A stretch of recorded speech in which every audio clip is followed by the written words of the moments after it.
น้ำคืนทุกคนน้ำคืนเนาะยังรันไปทาง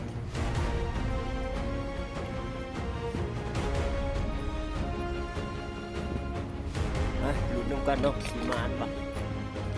แหลกครับ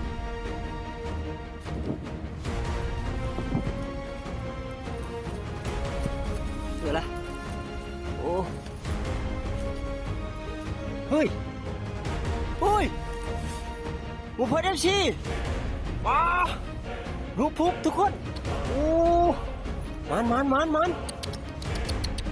ว้าทุกคนเลยโอ้หนาวเลยบ่จักโอ้หนาวกระท่วมโอ้ยหนาวเลยโอ้ถึงมื้อเช้านี่ทุกคนเลยมันหมู่เพื่อนเอฟซีโอ้เนาะถึกแอวเนาะทุกคนเนาะโอ้เห็นจะได้น้ำท่วมทุกคนเอ้ย